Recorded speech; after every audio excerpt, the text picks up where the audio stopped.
Hello, this is Jane Goodall, and I wish I could be with you on this, what for you is a really exciting day, your graduation, after all the years of work.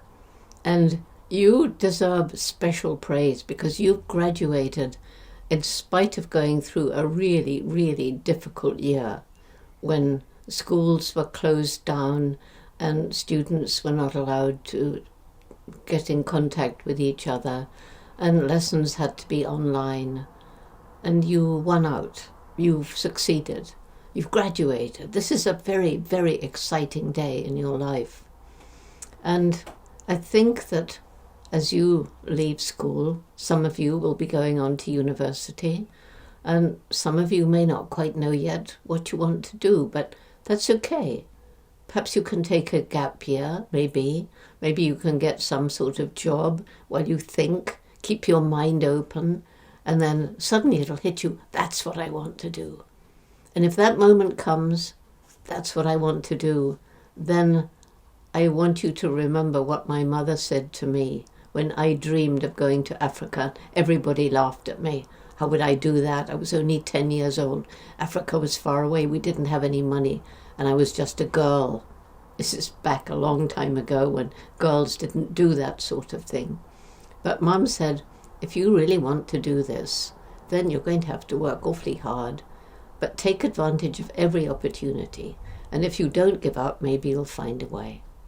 And I did, and so can you.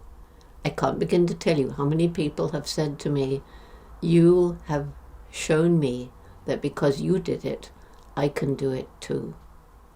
So anyway, you will, all of you, eventually find a path for yourself.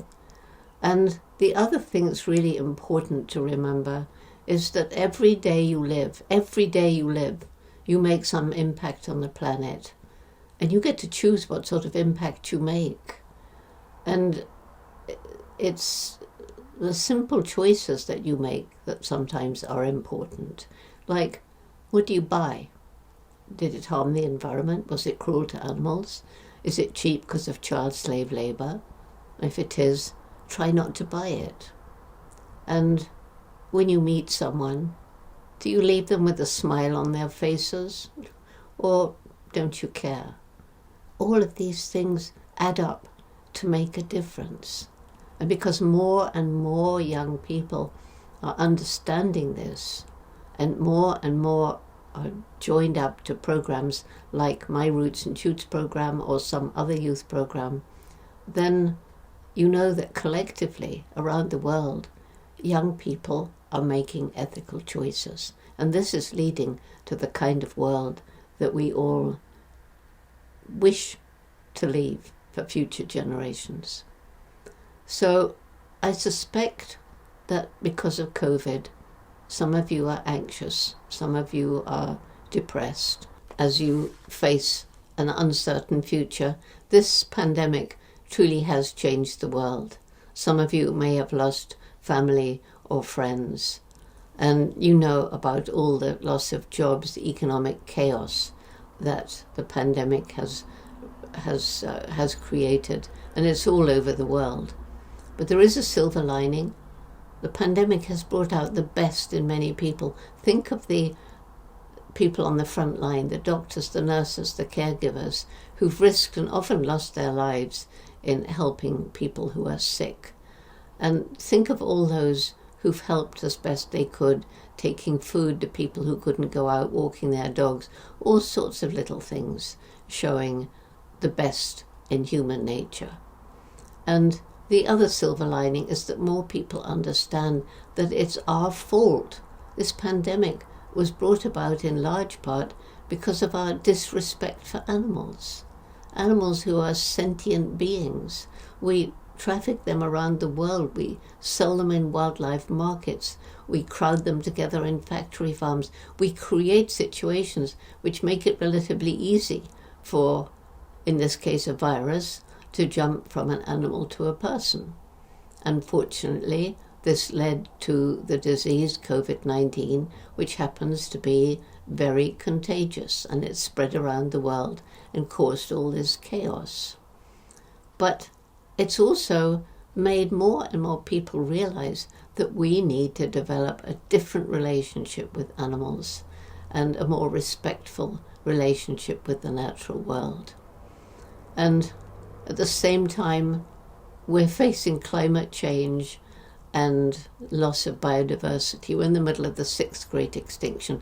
No wonder some of you are feeling anxious and depressed. But here again, there's a silver lining. More people understand what we need to do things differently. And that's where you come in. Because in your future life, you're going to be part of creating this change that will save the planet for future generations. And this is where you come in, because you can be part of creating this new changed world, the kind of world that you can be proud to leave to your children and grandchildren when they come along. And you can help us to find ways of working in harmony with the natural world. There's going to be a surge in new jobs in the so-called green economy, and you can work on developing or working in the field of renewable energy or technology that replaces animal testing. We're getting there. Soon it can all be done on a chip instead of torturing live animals to cure our diseases and provide vaccines. You could be working on new ways of farming without spreading poisonous chemicals on the soil where we grow our food, which is causing loss of pollinating insects and other creatures, including the birds that eat them. And so, as you go out into the world, know that you've got so many opportunities. Know that the life that lies ahead of you can be rich and rewarding. Know that you will be surrounded by friends. Know that you can always bring a smile to somebody's face. It's a world where you need to have fun. You need time for yourself. You need time for your friends. You need time for nature. Don't forget that. It's really important. I want you to enjoy your lives, whatever it is you decide to do. And now, your graduation day, I don't know how you're going to celebrate, but surely go and celebrate and have tremendous fun. And so now I say good luck to you in your future. Some of you will know Mr. H. If you don't, you can Google him. He's very famous, but he would like to join me in wishing you all the very best for your futures. And now, have fun. Bye.